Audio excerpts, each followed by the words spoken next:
Right GHMC ఎన్నికల schedule విడుదలైంది. ఎన్నికల కమిషనర్ పార్థసారథి షెడ్యూల్ విడుదల చేశారు. రేపటి నుంచే జీహెచ్ఎంసీ నామినేషన్ల ప్రక్రియ ప్రారంభమవుతుందన్నారు. ఇక డిసెంబర్ 1న గ్రేటర్ ఎన్నికల పోలింగ్ జరుగుతుందని, 4న ఓట్ల లెక్కింపు, అదే రోజు ఫలితాలు వెల్లడించడం జరుగుతుందన్నారు. నవంబర్ 20వ తేదీ వరకు నామినేషన్లకు చివరి రోజని, 21న పరిశీలన జరుగుతుందని, ఇక నామినేషన్ల ఉపసంహరణకు 24వ తేదీ చివరిదని పార్థసారథి ప్రకటించారు.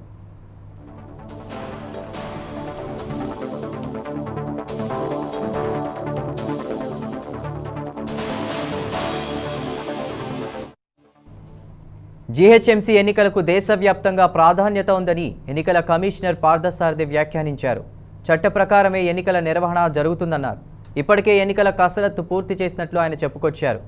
గత రిజర్వేషన్ల ప్రకారమే ఎన్నికలు జరుగుతాయని పార్థసారథి వెల్లడించారు.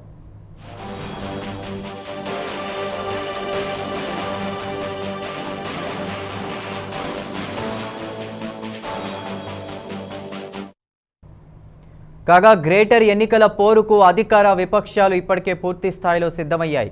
గ్రేటర్ ఎన్నికల నేపథ్యంలో టీఆర్ఎస్ ప్రభుత్వం వివిధ వర్గాలకు వరాలను ప్రకటించింది. పార్టీ ఎమ్మెల్యేలను డివిజన్ల బాట పట్టించింది. ఇప్పటికే పూర్తయిన అభివృద్ధి పనుల ప్రారంభోత్సవాలను, కొత్తగా చేపట్టే పనులకు శంకుస్థాపనల కార్యక్రమాలను వేగవంతం చేసింది.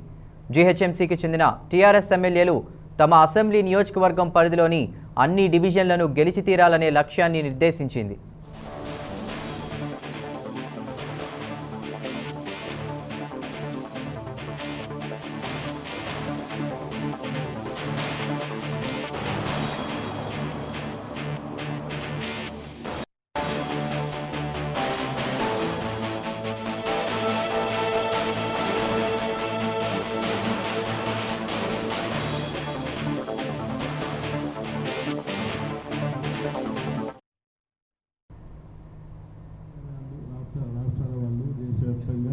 మిగతా దేశాల నుంచి కూడా Hyderabad as a destination for investments చూస్తూ ఉన్నారు.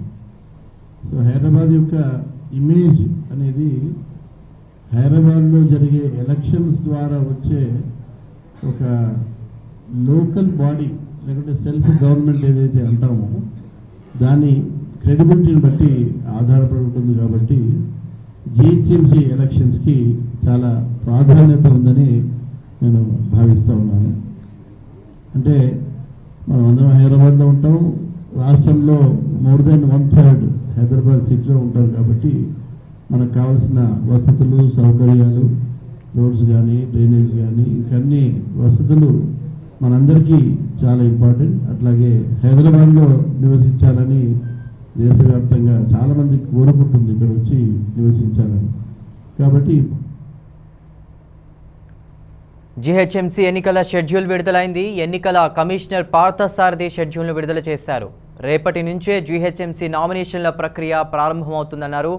ఇక డిసెంబర్ 1న గ్రేటర్ ఎన్నికల పోలింగ్ జరుగుతుందని, 4న ఓట్ల లెక్కింపు, అదే రోజు ఫలితాలు వెల్లడించడం జరుగుతుందన్నారు.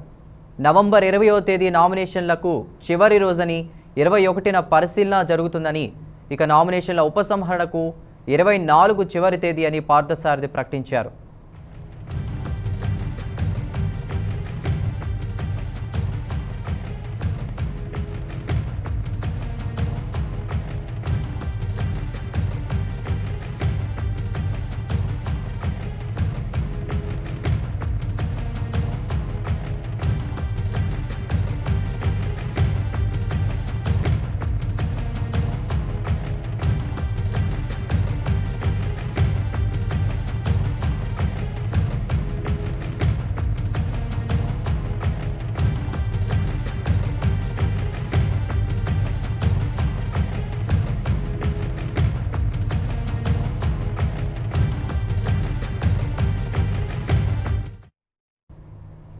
జీహెచ్ఎంసీ ఎన్నికలకు దేశవ్యాప్తంగా ప్రాధాన్యత ఉందని ఎన్నికల కమిషనర్ పార్థసారథి వ్యాఖ్యానించారు. చట్ట ప్రకారమే ఎన్నికల నిర్వహణ జరుగుతుందన్నారు. అయితే ఇప్పటికే ఎన్నికల కసరత్తు పూర్తి చేసినట్లు ఆయన చెప్పుకొచ్చారు. గత రిజర్వేషన్ల ప్రకారమే ఎన్నికలు జరుగుతాయని పార్థసారథి వెల్లడించారు.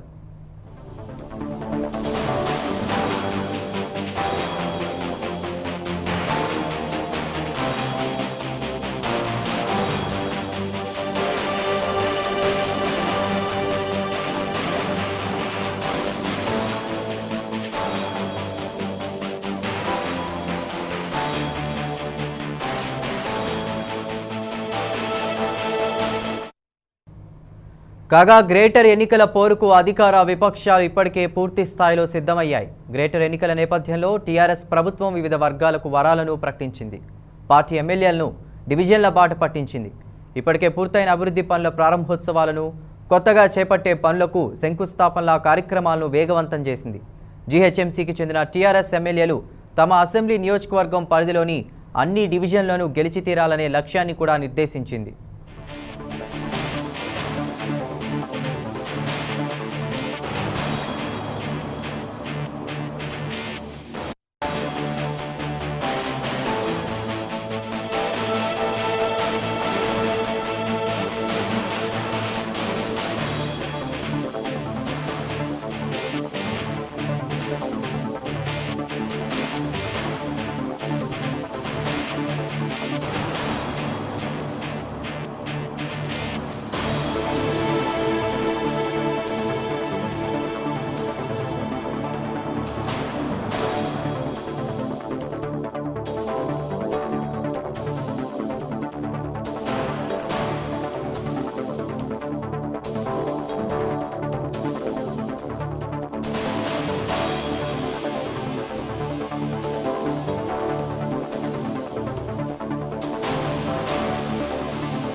ఎలక్షన్ అకౌంట్స్ ఇవ్వాల్సిన అవసరం ఉంటుంది కమిషనర్ గారికి.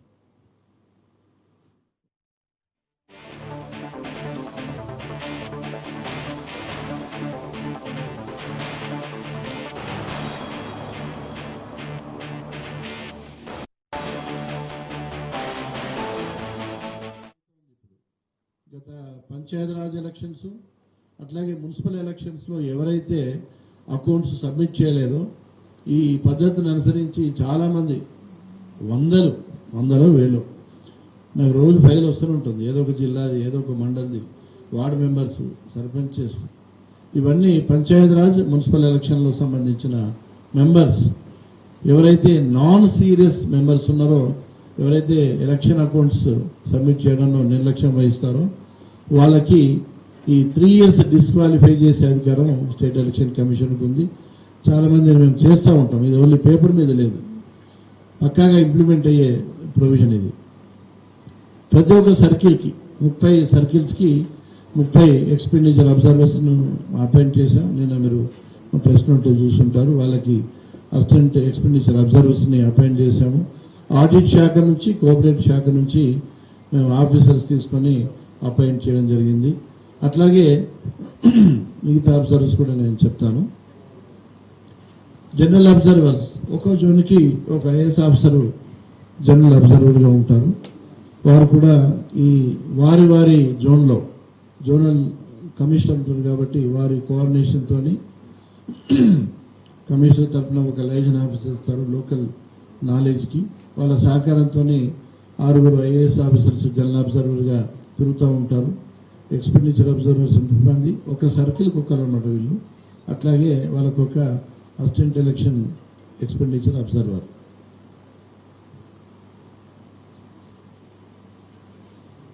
బందోబస్తు అంటే పోలీసు అధికారులతో జరిగిన సమావేశంలో ఒక మౌలికమైన నిర్ణయం ఏంటంటే ప్రతి పోలింగ్ స్టేషన్కి తప్పకుండా బందోబస్తు ఉండాలి. పోలింగ్ స్టేషన్కి కనీసం 2, ఒక regular police man, queue regular చేయడానికి ఒక కనీసం హోంగార్డ్. సో 2 పోలీస్ సిబ్బంది ఏ పోలింగ్ స్టేషన్కైనా ఉండాలి. ఇక సెన్సిటివ్, హైపర్ సెన్సిటివ్, క్రిటికల్ ఉంటే స్కేల్ ఆఫ్ డిప్లాయ్మెంట్ మారుతూ ఉంటుంది. దాన్ని బట్టి డిప్లాయ్మెంట్ జరుగుతూ ఉంది. సుమారుగా 25,000 నుంచి 30,000 మంది పోలీస్ పర్సనల్ మరి ఈ ఎలక్షన్లో వాడుకునే అవకాశం ఉంది. అంటే ఇది లా అండ్ ఆర్డర్ సిచ్యువేషన్ బట్టి ఆధారపడి ఉంటుంది. హైదరాబాద్ 3 కమిషనరేట్ల పరిధిలో ఉన్న పోలీస్ పర్సనల్ కాకుండా మిగతా సరౌండింగ్ డిస్ట్రిక్ట్ నుంచి కూడా ఫోర్సెస్ తీసుకుంటారు. అవసరాన్ని బట్టి లా అండ్ ఆర్డర్ సిచ్యువేషన్ బట్టి మిగతా రాష్ట్రాల నుంచి సెంట్రల్ ఫోర్సెస్ కూడా తీసుకునే అవకాశం రాకూడదని మనం కోరుకుంటా ఉన్నాం. ప్రతి distribution centre, reception centre, counting centre, RO office ఇవన్నిటికీ పోలీస్ శాఖ వారు గార్డ్ ఏర్పాటు చేస్తూ ఉన్నారు. ఇవి కాకుండా స్పెషల్గా చెక్ పోస్ట్ కొన్ని అక్కడక్కడ పోలీస్ శాఖ ఏర్పాటు చేస్తూ ఉంది. పికెట్స్ చెక్ పోస్ట్ కూడా ఏర్పాటు చేస్తూ ఉన్నారు. ఈ కొన్ని చర్యలు ఏదైతే ప్రతి ఎలక్షన్లో తీసుకుంటారో అడ్వాన్స్గా అవి పోలీస్ శాఖ వారు అటెండ్ అవుతూ ఉన్నారు.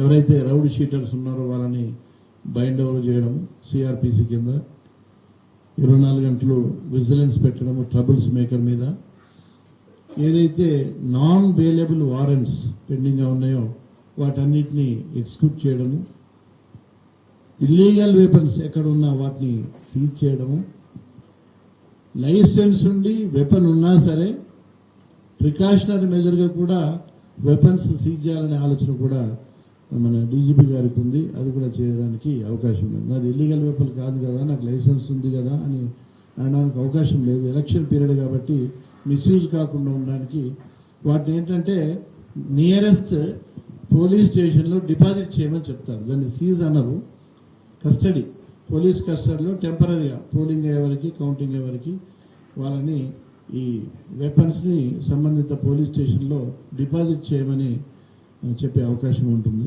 అట్లాగే ఫ్రమ్ టైం ఎవరి మీద అనుమానం ఉంటే, ఎవరి మీద నిఘా వేసిన డౌట్ వస్తే అటువంటి వాళ్ళ వెపన్స్ సీజ్ చేయడం కూడా జరుగుతుంది. ఆ ఫ్రీడమ్ పోలీస్ శాఖ వారికి ఎప్పుడు ఉంది. అట్లాగే యాజ్ ఆన్ టుడే ఉన్న పరిస్థితి బట్టి 356 రూట్ మొబైల్ పార్టీస్, ఇవన్నీ పోలీస్ పార్టీసు. అట్లాగే 131 ప్లేస్లో స్ట్రైకింగ్ ఫోర్స్, అంటే వీటి సైజ్ పెరుగుతూ ఉంది. Number of police men with guns, route mobile party ఎంతమంది ఉండాలి, స్ట్రైకింగ్ ఫోర్స్ ఎంతమంది ఉండాలి, స్పెషల్ స్ట్రైకింగ్ ఫోర్స్ ఎంతమంది ఉండాలి, స్ట్రెంత్ పెరుగుతూ ఉంటుంది. మేజర్ ప్రాబ్లం అయితే స్పెషల్ స్ట్రైకింగ్ ఫోర్స్ ఇమీడియట్గా వెళ్ళిపోతుంది. మన సీరియస్ ప్రాబ్లం సీరియస్ని బట్టి ప్రధానంగా పోల్ డే రోజు వీళ్ళ పాత్ర ఎక్కువగా ఉంటుంది. So root mobiles 356, striking forces 131, special striking force 44. అట్లాగే 48 గంటల ముందు పోలింగ్ అవర్స్కి మీ అందరికి తెలుసు క్యాన్వాసింగ్ జరగదు. అట్లాగే లిక్కర్ మీద కూడా బ్యాన్ ఉంటుంది. అట్లాగే హైదరాబాద్ వాళ్ళు కాకుండా ఎక్కడోలో వచ్చి హైదరాబాద్లో ఉన్నారంటే పోలీస్ వారు కూడా నిఘా పెట్టి వాళ్ళని బయటికి పంపించే ఏర్పాట్లు కూడా ఎలక్షన్లో జరుగుతూ ఉంది. పోలింగ్ స్టేషను ఎక్కడుంది, నా పోలింగ్ స్టేషను తెలుసుకున్నాలంటే రకరకాల పద్ధతులు ఉన్నాయి.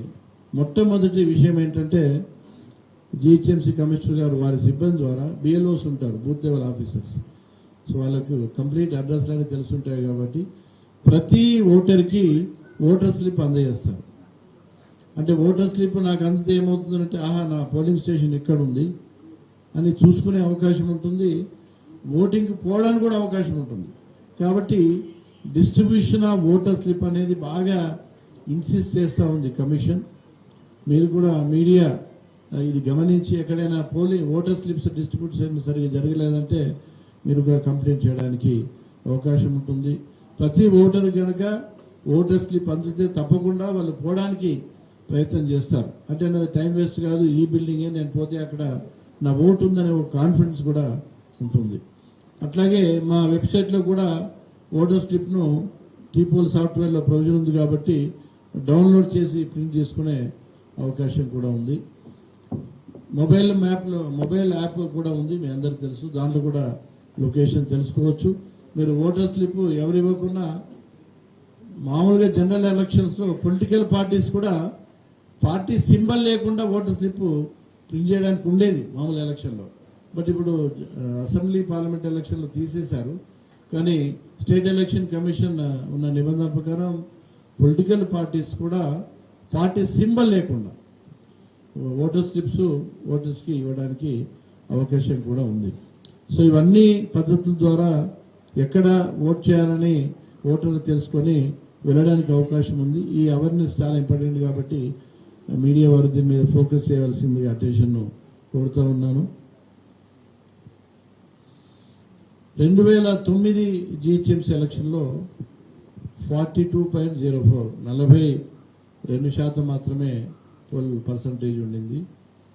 గత ఎలక్షన్లో 2016లో 45.29 చాలా పెరుగుతుందని ఆశించారు కానీ జరగలే. ఇది ఒక పెద్ద సమస్య.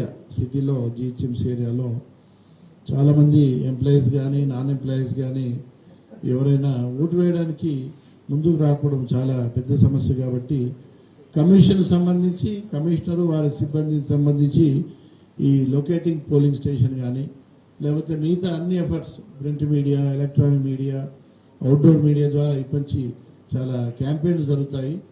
ఒక డిసడ్వాంటేజ్ ఏంటంటే స్కూల్స్ కాలేజ్ మనకు ఓపెన్ లేవు, లేకపోతే ర్యాలీస్ ఈలీస్ చాలా యాక్టివిటీస్ స్టూడెంట్స్ ద్వారా చేయాలని మేము ప్లాన్ చేసి ఉంటుంటిమి. బట్ కోవిడ్ వలన పాఠశాలలు కళాశాలలు మూసివేయి ఉండడంతో అదొక ఇబ్బంది మనకి ఉంది. పొలిటికల్ పార్టీస్ కూడా మేము అపీల్ చేస్తున్నాము. అట్లాగే RWS రెసిడెంట్ వెల్ఫేర్ అసోసియేషన్స్ వాళ్ళు కూడా బాగా ఇంపార్టెంట్ రోల్ తీసుకుంటూ ఉంటారు.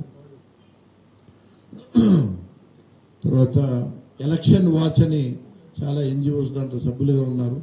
వాళ్ళ సమావేశం ఒకసారి పెట్టాము. మళ్ళీ నెక్స్ట్ వీక్ వాళ్ళతో ఒక సమావేశం పెట్టి వాళ్ళ ద్వారా బాగా యాక్టివ్గా పార్టిసిపేట్ చేసే అవకాశం ఉన్నది ఎన్జిఓస్.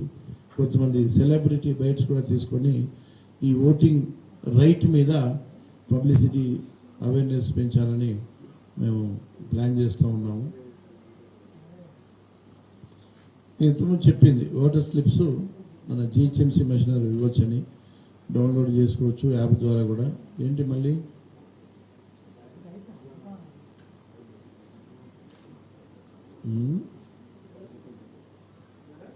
కింది పోయిందా కర్సర్ భరత్?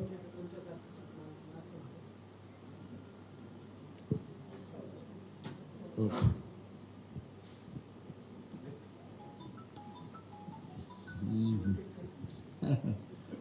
చాలా వరకు అయిపోయింది. సో కోవిడ్ గైడ్ లైన్స్ చాలా ఉంటాయి కానీ వాటి ప్రిన్సిపల్స్ మాత్రమే mask, sanitiser, social distance.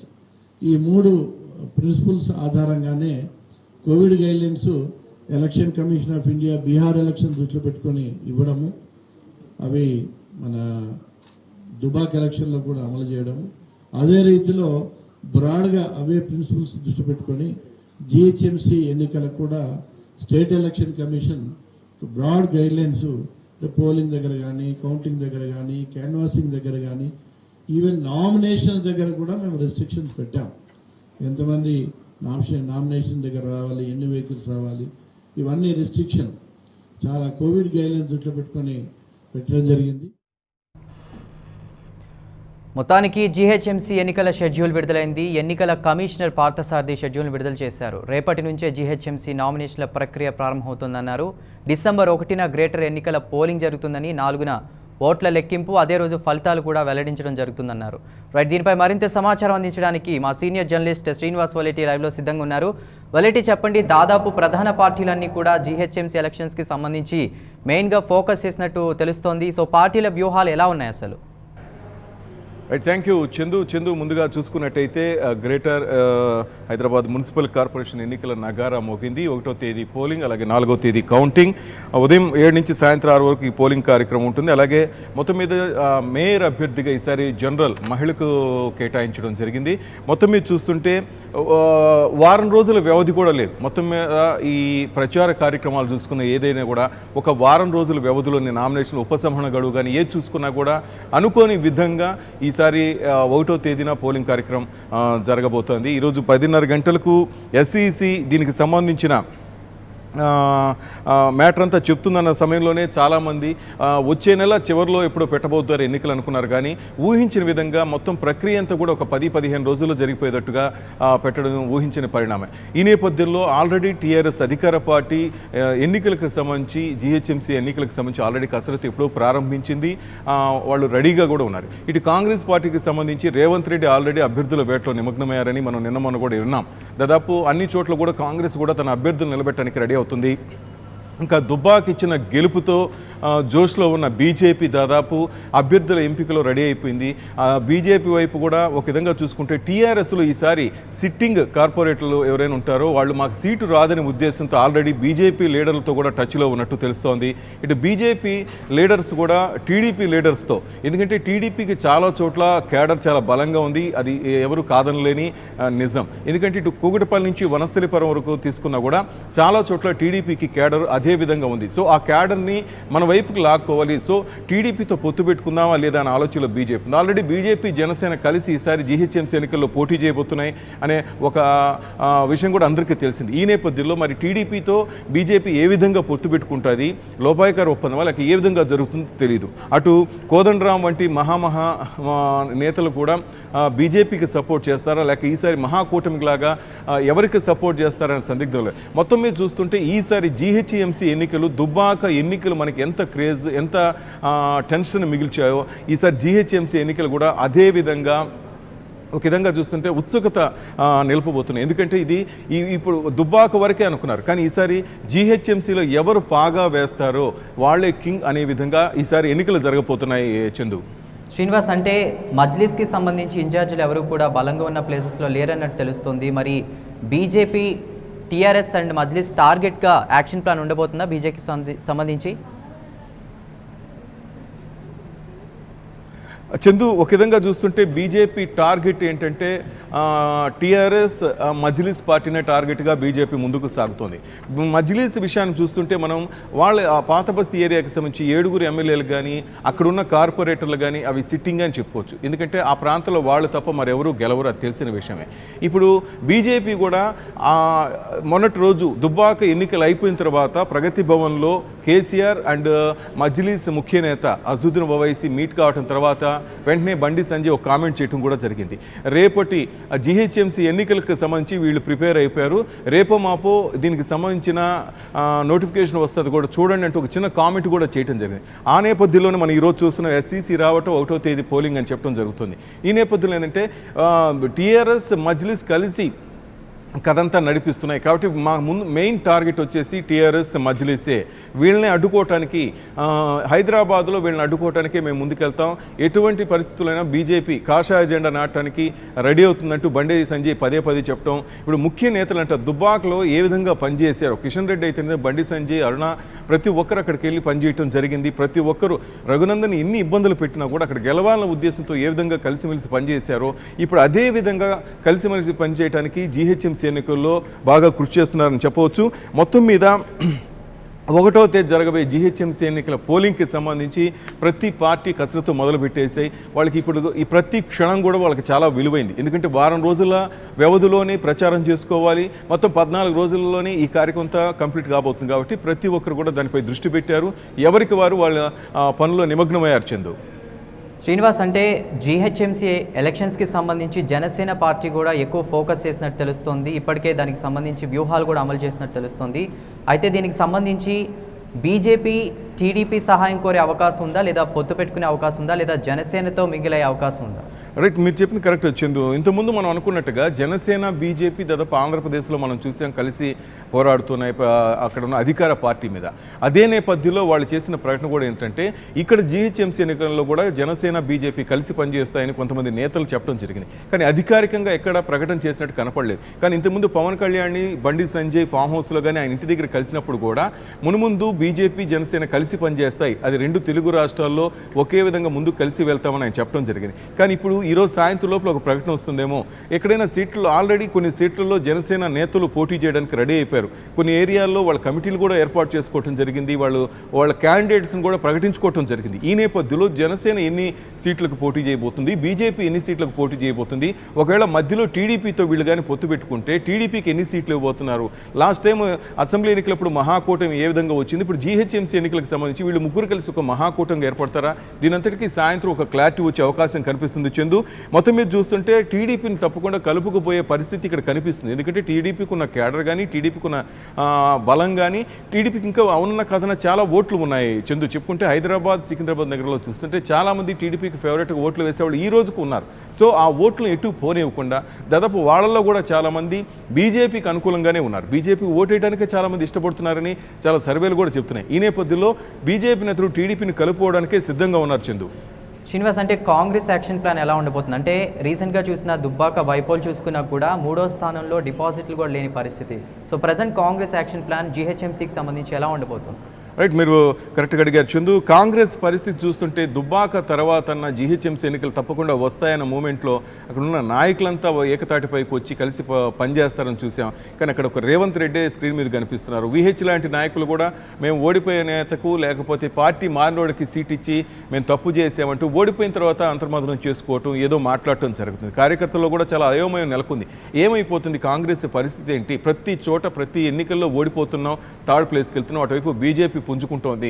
Congress నాయకులు మేకపోత గాంభీర్యం ప్రదర్శిస్తున్నప్పటికీ కాంగ్రెస్కి చాలా చోట్ల ఓట్లు పడే స్థితి కూడా కనిపించట్లేదు. ఎందుకంటే వీళ్ళకు ఉన్న కుమ్మలాటలు, నాయకత్వం లేమి స్పష్టంగా కనిపిస్తుంది.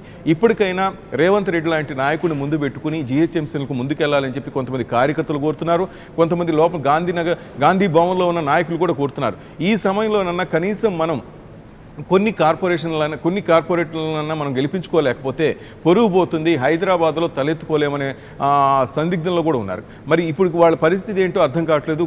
రేవంత్ రెడ్డి మాత్రం గత వారం రోజులుగా ఈ నోటిఫికేషన్ వస్తుందనే తెలిసి ఆయన ముందుగానే చాలా చోట్ల బలమైన అభ్యర్థులను పెట్టాలనే నెపంతో ఆయన చాలా వరకు అభ్యర్థులను ఖరారు చేస్తున్నారు.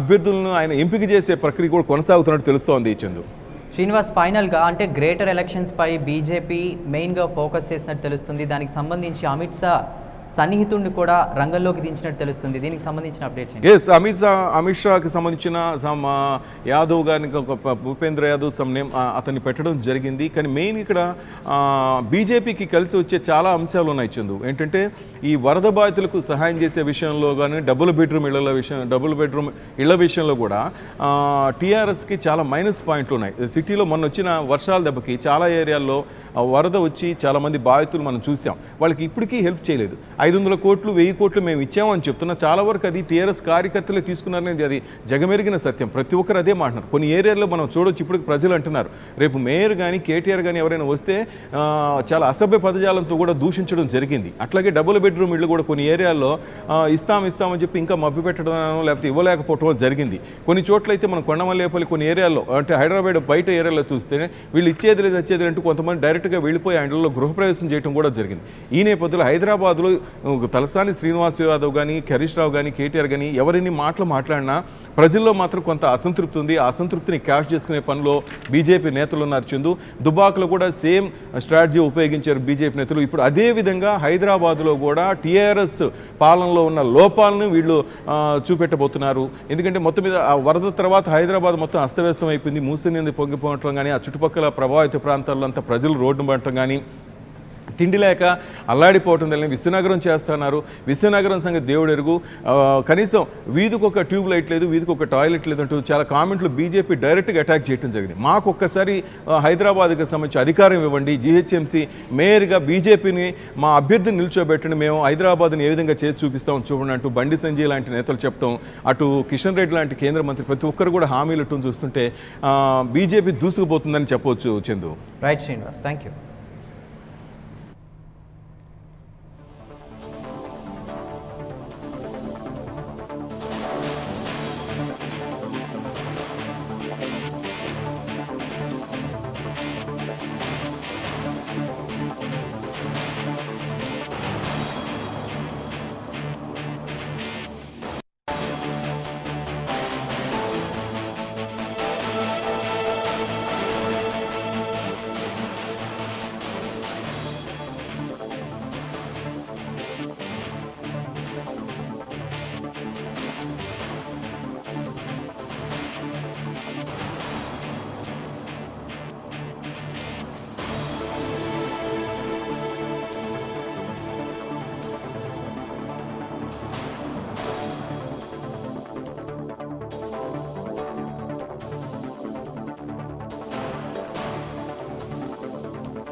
మొత్తం మీద జీహెచ్ఎంసీ ఎన్నికల షెడ్యూల్ విడుదలైంది. ఎన్నికల కమిషనర్ పార్థసారథి షెడ్యూల్ను విడుదల చేశారు. రేపటి నుంచే జీహెచ్ఎంసీ నామినేషన్ల ప్రక్రియ కూడా ప్రారంభమవుతుందన్నారు.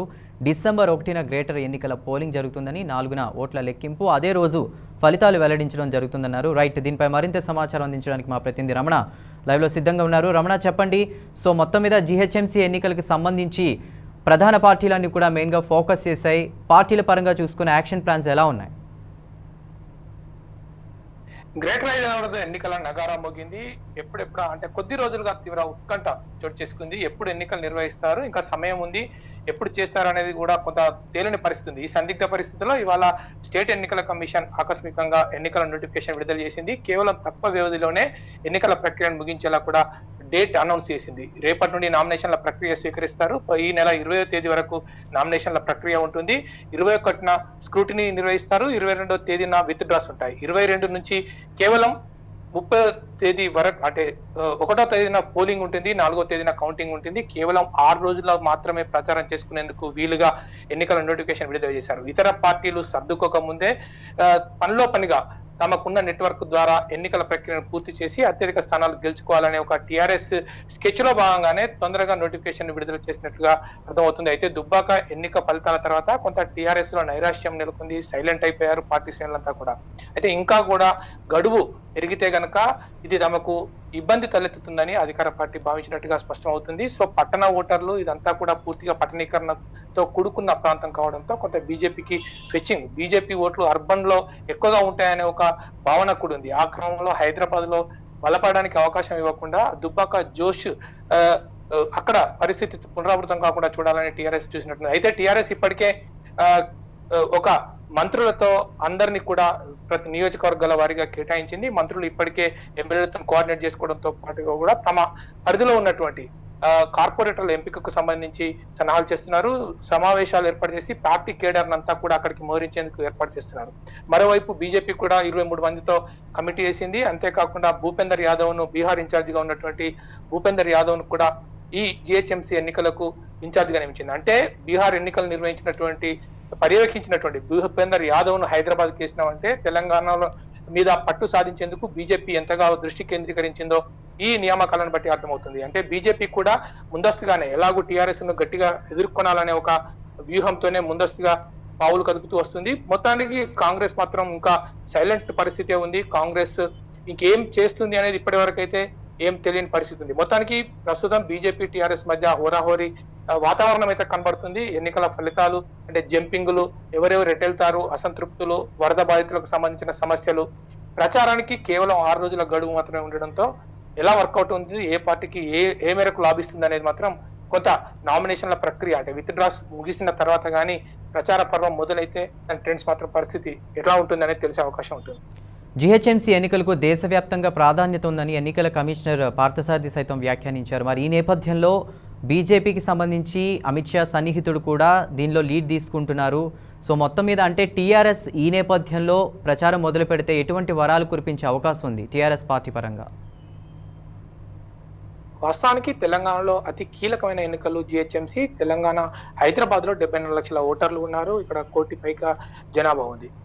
ఇదే అత్యంత ప్రధానమైన ఎన్నిక. ఇక్కడ గనక విజయం సాధిస్తే భవిష్యత్తులో దీన్ని బేస్ చేసుకొని ఇంకా ముందుకెళ్ళొచ్చు అనేది ఒక బీజేపీ ప్లాన్ గా కనిపిస్తుంది. మేజర్ టౌన్ కావడంతో కొంత విద్యావంతులు, ఇంటెలెక్చువల్స్ ఉంటారు. వాళ్ళందరినీ కూడా క్యాచ్ చేసుకొని మోడీ మాన్యం ఉన్నందున కొంత దాని వైపు మళ్లించడం ద్వారా సక్సెస్ కావాలి అనేది ఉంది. ఇక్కడ ఎక్కువగా అసెంబ్లీ స్థానాలు కనుక చూసినట్లయితే హైదరాబాద్, రంగారెడ్డి, ఏదైతే మహబూబ్ నగర్, షాద్ నగర్, నల్గొండ ఈ ప్రాంతాలన్నీ కలుపుకుంటే కూడా దాదాపుగా 25 అసెంబ్లీ స్థానాలు ఉంటాయి. సో ఇవన్నిటి మీద కూడా ఇంపాక్ట్ ఉంటుంది. ఈ 25 స్థానాల్లో కూడా బలపడడానికి కూడా భవిష్యత్తుకు ఒక మెట్టుగా ఉంటుందనే ఒక ప్లాన్ బీజేపీ చేస్తుంది. ఇప్పటికే వరుస సమీక్షలు నిర్వహిస్తుంది. రాష్ట్ర అధ్యక్షుడు బంజీ సంజయ్ నేతృత్వంలో 2వ రోజు సమీక్షలు జరిగాయి. ఈ రోజు కూడా సమీక్షిస్తున్నారు. ఇంకా భూపేందర్ యాదవ్ అధ్యక్షతన ఆయనకి అడిషనల్ గా మహారాష్ట్ర ఎమ్మెల్యే ఒకరు, కర్ణాటక ఎమ్మెల్యే తో పాటు మరొకరిని ముగ్గురిని నియమించారు. ఆ ముగ్గురుతో పాటు భూపేందర్ యాదవ్ ఇంకా హైదరాబాద్ కు చేరుకోలేదు. కానీ బీజేపీ స్థానిక నాయకత్వం ఏదైతుందో బండి సంజయ్ నేతృత్వంలో కేంద్ర మంత్రి కిషన్ రెడ్డి, లక్ష్మణ్, ఇతర నేతలంతా కూడా సమీక్షలు నిర్వహిస్తున్నారు. ఎక్కడెక్కడ ఎవరిని నియమించాలి, అక్కడ గతంలో పోటీ చేసి ఓడిపోయిన ఎమ్మెల్యే అభ్యర్థుల నుంచి ఫీడ్ తీసుకోవడం కావచ్చు, లేకపోతే ఎంతో కాలంగా అక్కడ పేరు ప్రతిష్టలు ఉండి ప్రజలతో సంబంధాలు ఉంటూ పనులు చేస్తున్నటువంటి వ్యక్తులు అనుకోవచ్చు. అయితే ఎవరికి కూడా అభ్యర్థులను ఎంపిక చేసుకోవడానికి వీలు లేకుండా టీఆర్ఎస్ కు అన్ని బలాలు అవకాశాలు ఉన్నాయి కాబట్టి వాళ్ళను ఇంతకుముందు గతంలో గెలిచిన అభ్యర్థులున్నారు కాబట్టి ఎమ్మెల్యేలు కూడా వాళ్ళే ఎక్కువగా ఉన్నందున అభ్యర్థులను ఎంపిక చేసుకోవడం సులువుగా ఉంటుంది అనే కోణంలో తొందరగా నోటిఫికేషన్ రావడం, తక్కువ సమయం ఉండడంతో ఇతర పార్టీలకు మాత్రం కొంత సవాల్గానే చూడొచ్చు. 150 డివిజన్లలో అభ్యర్థులను ఎంపిక చేయాలంటే ఆషామాషి వ్యవహారం ఏం కాదు. దీంట్లో నిరసనలు, అసంతృప్తులు, వివిధ రకాల కోణాలు కూడా ఉంటాయి. సో ఇప్పుడు బీజేపీ కొంత ట్రెండ్ ఉంది కాబట్టి బీజేపీ కూడా కొంత పోటీ పెరిగే అవకాశం ఉంది. ఇప్పటికే జంపింగ్లు కూడా ప్రారంభమవుతున్న పరిస్థితి ఉంది. ఎల్బీ నగర్ నుంచి చాలా మంది నిన్న బీజేపీలో చేరారు. మాజీ మేయర్ కాంగ్రెస్ కు చెందిన బండ కార్తికారెడ్డి కూడా అనుచరులతో బీజేపీలో చేరేందుకు ప్రయత్నం చేస్తున్నారు. మొత్తంగా కాంగ్రెస్ లో ఉన్న కొంతమంది బీజేపీ వైపు చూస్తున్నారు, టీఆర్ఎస్ లో ఉన్న వాళ్ళు కొంతమంది బీజేపీ వైపు చూస్తున్నారు. అంటే ఈ ఎన్నిక టీఆర్ఎస్ బీజేపీకి మధ్యనే కొంత ఎక్కువగా హోరాహోరీగా జరిగే అవకాశం మాత్రం కనబడుతుంది. అయితే విభిన్న సంస్కృతులు ఉంటాయి, విభిన్న రాష్ట్రాలకు సంబంధించిన వ్యక్తులు హైదరాబాద్ లో ఉంటారు. సో బీజేపీ కూడా ఆయా రాష్ట్రాలకు సంబంధించిన ప్రజాప్రతినిధులను తీసుకొచ్చి ఇక్కడ ఎన్నికల ప్రచారం చేయించడం ద్వారా లబ్ధి పొందాలని చూస్తుంది. సో హైదరాబాద్ లో కూడా హైదరాబాద్ ఎంఐఎం కుంది, సికింద్రాబాద్ వచ్చేసి బీజేపీకి ఉంది, మల్కాజిగిరి వచ్చేసి రేవంత్ రెడ్డికి ఉంది, కాంగ్రెస్ కుంది. సో ఎవరికి వారు కూడా తమ ప్రతిష్టను పెంచుకోవాలి అనే ప్రయత్నంలో కూడా ఎంపీలు కూడా కొంత ప్లాన్ చేస్తున్నారు. మొత్తంగా మాత్రం త్రిముఖ పోటీ అనే వాతావరణం ఉన్నప్పటికీ ప్రధానంగా మాత్రం ఇప్పుడు కాంగ్రెస్ బీజేపీ మధ్యనే కొంత టఫ్ ఫైట్ పరిస్థితి, సమీక్షలు కావచ్చు, కమిటీలు కావచ్చు, ఇవన్నీ చూస్తే మాత్రం బీజేపీ టీఆర్ఎస్ కొంత దుబ్బాక తరహాలోనే టఫ్ ఫైట్ కొనసాగే సిచ్యువేషన్ మాత్రం ఇప్పుడైతే కనబడుతుంది. రమణ, కాంగ్రెస్ విషయానికి వస్తే జాతీయ స్థాయిలో ప్రాధాన్యత ఉన్నటువంటి పార్టీ, మరి దుబ్బాకలో చూసుకున్నా కూడా 3వ స్థానానికి పరిమితమై డిపాజిట్లు కూడా రాలేదు. సో ఇప్పుడు ఈ జీహెచ్ఎంసీ ఎలక్షన్స్కి సంబంధించి దాని మెయిన్ ఫోకస్ ఎలా ఉంది, యాక్షన్ ప్లాన్ ఎలా ఉంది, ఎలాంటి వరాలు కురిపించే అవకాశం ఉంది? యాక్చువల్గా గత పార్లమెంట్ ఎన్నికల తర్వాత ఎక్కడ ఎన్నికలు జరిగినా కూడా కాంగ్రెస్ పార్టీ రోజు రోజుకు క్షీణించిపోతుంది. ప్రతి ఉప ఎన్నికల్లో కావచ్చు, ఏ రాష్ట్రంలో సాధారణ ఎన్నికల్లో కూడా బీజేపీ సంఖ్యాబలం పెంచుకుంటుంది. అంటే కాంగ్రెస్ దిగజారిపోతుంది, అక్కడ చాలా చోట్ల ప్రాంతీయ పార్టీల హవా కొనసాగుతుంది. ఈ నేపథ్యంలోనే దుబ్బాకలో చూసుకున్నప్పుడు కూడా దుబ్బాకలో 3వ స్థానానికి పోయింది, డిపాజిట్ కూడా లేదు. సో కాంగ్రెస్ శ్రేణులంతా కూడా కొత్తగా వచ్చినటువంటి ఇన్ఛార్జ్ మణికం ఠాగూర్ పర్యవేక్షణ చేసినట్టు, కోఆర్డినేట్ చేసినప్పటికీ కూడా అందరూ రాష్ట్ర నాయకత్వం అంతా కూడా దుబ్బాకలో మోహరించినా కూడా కొంత ఫలితాలు అంత సానుకూలంగా రాలేదు. దాంట్లో కొంత కాంగ్రెస్ పార్టీ సమీక్షించుకుంటున్నది. అయితే ప్రస్తుత పరిస్థితులు బాగాలేనప్పటికీ ఇక్కడ ఉన్నటువంటి నాయకత్వానికి భవిష్యత్ ఎన్నికలకు ఇది మెట్టు కాబట్టి కొంత వాళ్ళు కూడా వాళ్ళ పర్ఫార్మెన్స్ చేయాల్సి ఉంటుంది. మల్కాజిగిరి పెద్ద కాన్స్టిట్యున్సీ, ఎంపీ కాన్స్టిట్యున్సీ, అక్కడ రేవంత్ రెడ్డి ఉన్నాడు, వర్కింగ్ ప్రెసిడెంట్ గా ఉన్నాడు. సో ఆయనకు కూడా కొంత ఇది ప్రెస్టీజియస్ ఇష్యూ. సో ఆయన డివిజన్ లో, ఆయన పార్లమెంట్ పరిధిలో అయినా కనీసం ఎన్ని స్థానాలను, ఎట్లా అభ్యర్థుల ఎంపిక అనేది, ఇంకా మిగతా టీపీసీసీ చీఫ్ ఉత్తమ్ కుమార్ రెడ్డి కావచ్చు, మిగతా వర్కింగ్ ప్రెసిడెంట్స్ కావచ్చు, ఇంక ఇప్పటి వరకు అయితే పెద్దగా స్పీడ్ గా స్పందించిన పరిస్థితి లేదు. కేవలం ఒక ఎన్నికలను నిలిపివేయాలనే ఒక దాసోజు శ్రవణ్ మాత్రం పిటిషన్ ఇచ్చారు, దాన్ని సుప్రీంకోర్టు తిరస్కరించింది. 10 ఏళ్లుగా ఏం చేస్తున్నారు, ఇప్పుడు ఎంబీసీలకు సంబంధించి ఏంటి దాన్ని పక్కన పెట్టింది. సో నోటిఫికేషన్ అయితే వచ్చింది, ఇప్పుడు సర్దుకోవాల్సిన పరిస్థితి ఉంది. సమన్వయమే ఇంకా లేదు కాంగ్రెస్ పార్టీలో. బీజేపీ టీఆర్ఎస్ మాత్రం దూకుడుగా వ్యవహరిస్తుంది. టీఆర్ఎస్ ఇప్పటికే ప్రతి నియోజకవర్గానికి ఒక మంత్రిని అలాట్ చేసింది. ఆ మంత్రులు కూడా ఎమ్మెల్యేలతో ఇప్పుడే కోఆర్డినేట్ చేసుకున్నారు. వాళ్ళ నియోజకవర్గానికి సంబంధించిన ముఖ్య నాయకులందరినీ కూడా అక్కడే తిష్ట వేసి వారం రోజుల పాటు పూర్తి స్థాయిలో ప్రచారం చేసేందుకు కూడా ఏర్పాట్లు చేసుకున్నారు. ఫంక్షన్ హాల్ కావచ్చు, లేకపోతే ఇల్లు కావచ్చు, ఇప్పటికే అద్దె కూడా తీసుకున్నారు. బీజేపీ కూడా అదే తరహాలో ఆ ప్రయత్నాలు కొనసాగుతుంది. బీజేపీకి ఒక ఎంపీ ఉన్నాడు, ఒక ఎమ్మెల్యే ఉన్నాడు.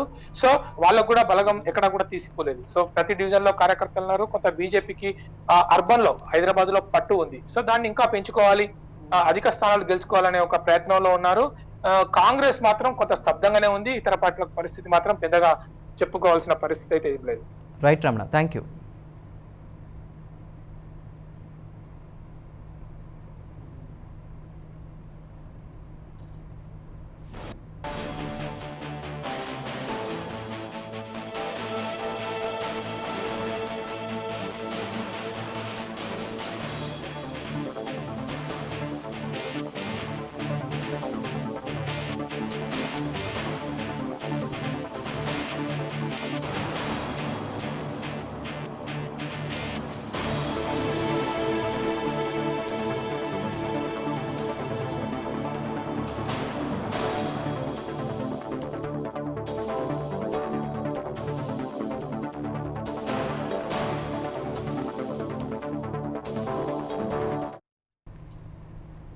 వైఎస్ఆర్ సున్నా వడ్డీ పంట రుణాల పథకాన్ని ప్రారంభించనున్నారు సీఎం జగన్. ప్రస్తుతం ఆయన వీడియో కాన్ఫరెన్స్లో రైతులతో మాట్లాడుతున్నారు. అలాగే చూద్దాం.